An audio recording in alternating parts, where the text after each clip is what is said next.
आप सब पर सलामती हो। हमारी दुआ है आप हमेशा खुश रहें और अल्लाह आपकी हर नेक तमन्ना को पूरी करें।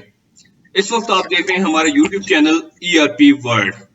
हमारा मकसद आपको नई टेक्नोलॉजी से आगाह करना है। मेरे साथ मौजूद है मेरे मेहमान नदीम असलम साहब। नदीम साहब, जैसा कि हमने लास्ट सेशन में डिस्कस किया था डैशबोर्ड के ऊपर कि डैशबोर्ड क्या है, उसकी अफादियत क्या है, वो हमने सारा डिस्कस किया था और बड़ा ब्रीफली आप लोगों को समझाया था। उसके फाइनेंशियल्स के ऊपर, एकेडमिक्स के ऊपर और HR के ऊपर आप लोगों ने ब्रीफ किया था। बड़ा अच्छा लोगों को समझ आया होगा वो। आज मैं आपसे एक क्वेश्चन करना चाहूंगा सर कि जैसा हम लोग अगर किसी स्कूल या कॉलेजेस में जाते हैं इंक्वायरी के लिए, न्यू एडमिशन्स के लिए, उनके पास एक रजिस्टर उठाया होता है जिस रजिस्टर के ऊपर वो नोट कर रहे होते हैं चीजों को, ना नेम, फादर नेम और कॉन्टेक्ट नंबर्स वो नोट कर रहे हैं। क्योंकि मेरे साथ भी कई दफा हो चुका है, अगर मैं कहीं जाता हूँ तो वो जब एडमिशन कंफर्म होते हैं फिर वो रजिस्टर्स में से ढूंढ रहे हैं सीरियल नंबर्स। उसे काफी टाइम टेकिंग वो काम है। तो क्या सॉफ्टवेयर में ऐसी कुछ चीज आप लोगों ने डिजाइन की है कि जो एडमन्स जो एडमिशन कर रहा होता है वो उसको इंक्वायरी में सॉफ्टवेयर में शो हो रहा हो, वहां से वो एडमिशन को ट्रांसफर कर सकता हो, हमें पता लगे कि हमारे पास कितने इंक्वायरीज आई थी उस मंथ में और कितनी उसमें से मैच्योर हुई थी। तो ऐसा कुछ सॉफ्टवेयर में आप लोगों ने बनाई है चीज? अस्सलाम वालेकुम जुबैर भाई, थैंक यू सो मच। इस सॉफ्टवेयर में असल में हमने डैशबोर्ड के बाद जो लेफ्ट साइड पे मेन्यू पे दूसरा पोर्शन रखा है वो इनरोलमेंट के नाम से है। जब आप इनरोलमेंट जो है वहां पे क्लिक करेंगे तो हमारे पास पहले पोर्शन में इंक्वायरी फॉर्म आ रहा होगा। आप इंक्वायरी को खोलेंगे। जब आप इंक्वायरी क्लिक करके सामने आपके एक लिस्ट खुलेगी, उसके नीचे लिस्ट होगी, ऊपर ऐड इंक्वायरी का बटन होगा।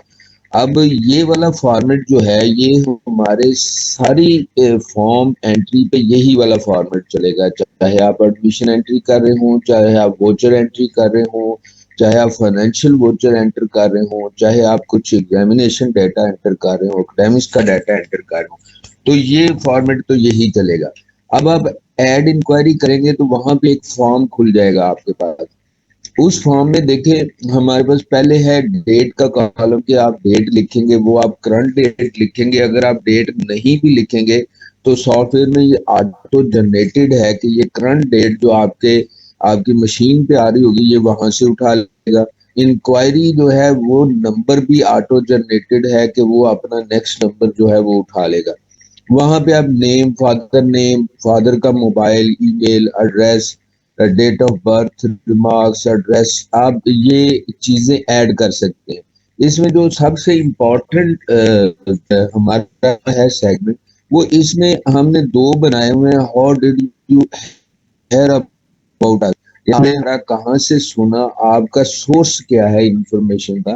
तो वो आप विंडो जो है वो ड्रॉप डाउन करेंगे तो आप देखेंगे कि वहां पे कोई 5-6 किस्म के चीजें आ रही हैं कि आपने फ्लैक्स पढ़ के हमारे पास आए हैं, आपने भी किसी पर्सनल रेफरेंस से आए हैं, या प्रिंट एड हमारी पे चलती उससे आए हैं, स्कूल वेबसाइट है, social media, TV show and so. इसमें हम और भी डिजाइन कर सकते हैं, इसे कम भी कर सकते हैं। जो इलाका वाइज जो है उसमें सोर्स चल रहे हो हम वो भी कम कर सकते हैं। अच्छा, ये आप लिखेंगे। इस लिखने का मकसद जो है ना, जब आप रिपोर्ट देख रहे होंगे तो वहां पे आपको इसका मकसद समझ आएगा कि हमने इसमें ये भी ख्याल रखा है कि फ्यूचर में आपने एडवर्टीजमेंट करनी है तो यहाँ से आपको एक डाटा मिल जाएगा आपकी क्लाइंटल जो है वो फ्यूचर में कहाँ से आ सकती है, कौन सा सोर्स जो है एडवर्टीजमेंट का वो इफेक्टिव है आपकी मार्केट में, जिसे आप अडॉप्ट करके नेक्स्ट फर्दर विजिटर या इंक्वायरीज ले सकते हैं। तो ये पोर्शन इसलिए है कि हम इसका एनालिसिस कर पाए कि इंक्वायरी कहाँ से आई है और नेक्स्ट हम क्या रिसोर्स यूज करेंगे एडवर्टीजमेंट के लिए। दूसरा जो इसका एक इम्पोर्टेंट चीज है वो है इंक्वायरी स्टेटस। कि इंक्वायरी स्टेटस क्या है। इंक्वायरी स्टेटस में देखें हमने इस पोर्शन बनाए हुए हैं 3-4 के। एक तो पेंडिंग है, यानी आपने इंक्वायरी की उस पर कोई एक्शन नहीं किया, वो पेंडिंग है अभी तक। आपने उसे कॉल नहीं की, आपने उसका फॉलो अप नहीं लिया, वो पेंडिंग है। अब इसमें वेटिंग लिस्ट है दूसरा, कि आपने उसे कॉल की, आगे से जो विजिटर था उसने आपको आंसर किया कि अच्छा जी मैं कल आके दोबारा मिलता हूँ आपको, आपने उसे वेटिंग लिस्ट में डाल दिया ताकि उसका फॉलो अप प्रॉपर किया जा सके फर्दर।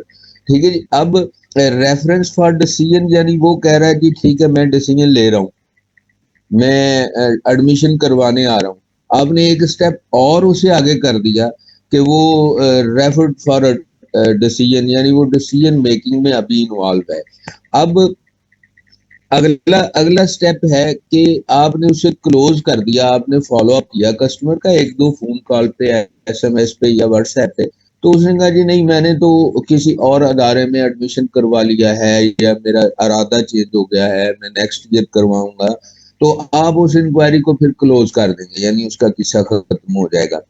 अब अब मसला ये है कि ये पोर्शन क्यों रखा गया, ये पोर्शन इसलिए रखा गया कि फॉलो करने में स्टेप वाइज हम आगे चल सकें, कि पेरेंट्स को सबसे पहला फॉलो अप ये होगा इस फॉर्म में कि जब आप इसे सेव करेंगे तो इसके साथ एक एसएमएस अटैच्ड है ऑटो पे, जो आप सेव करेंगे ये जो नंबर आपने मोबाइल नंबर लिखा होगा इस पे एसएमएस चले जाएगा उनको, जो आप फॉर्मेट डिजाइन करेंगे। अभी हम एक डिटेल डिस्कशन कंट्रोल पैनल में करेंगे जहां हम ये चीजें डिजाइन कर रहे हैं कि हमने एसएमएस डिजाइन करके वहां फेंकना है, ये वो सारी चीजें हम आगे जाके डिस्कस करेंगे। अब वो एसएमएस उसे चले जाएगा, थैंक्स का, thanks for visit for something, जो भी आप डिजाइन करेंगे वो उसे एसएमएस चले जाएगा। एक फर्स्ट फॉलो अप और फर्स्ट इंप्रेशन अदारे का उसे मिल जाएगा स्कूल से निकलते ही कि ये बड़े प्रोफेशनल हैं और स्कूल प्रोफेशनल लेवल पे काम कर रहा है, इसलिए फौरन ठीक है, तो उन्होंने हमारी जब आप सेव करते जाएंगे, इंक्वायरी को सेव करते जाएंगे, तो आपको साथ ही ऑटो मैसेज चला जाएगा, जो ऑटोमेटिक आप खुद जनरेट करेंगे उसको। नहीं, ऑटो पे मैसेज लगा होगा, हमने पीछे मैसेज के फॉर्मेट में इंक्वायरी मैसेज का नाम देके एक मैसेज सेव किया होगा।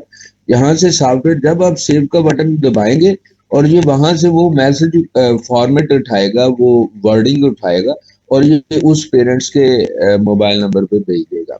अगर हम देखना ये चाहें कि इस सॉफ्टवेयर सेशन में हमारे पास टोटल कितनी ऑटोमेटिकली, क्वेरीज हैं, क्यूरीज हमारे पास इस सेशन में कितनी है, वो हम कैसे देख सकते हैं?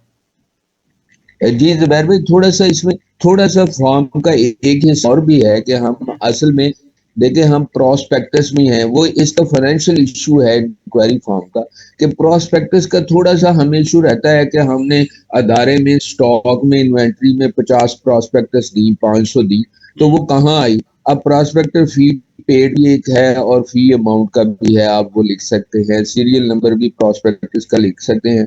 सबसे इम्पोर्टेंट चीज जो है इंफॉर्मेशन में, वो भी हमने नीचे लिखनी है कि ये बच्चा किस क्लास में, किस सेशन में, किस प्रोग्राम में एडमिशन के लिए हमारे पास आया है, हम्म। तो वो आपने नीचे सबसे नीचे वो भी अंदराज करना है।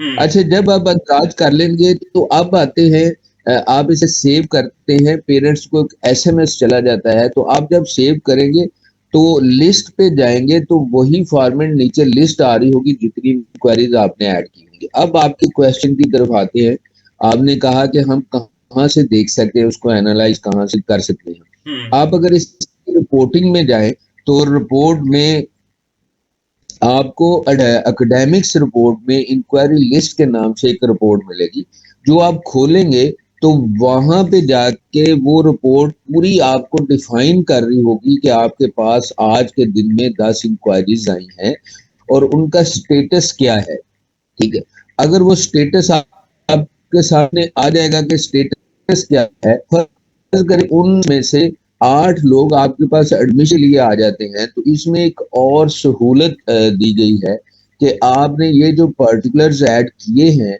ये पर्टिकुलर्स आप जब मूव टू एडमिशन करेंगे वहां एक बटन होगा एक्शन में इंक्वायरी लिस्ट के आगे, जो बच्चे का नाम आ रहा होगा वहां एक बटन होगा मूव टू एडमिशन का, आप मूव टू एडमिशन में जाएंगे तो एडमिशन फॉर्म खुल जाएगा।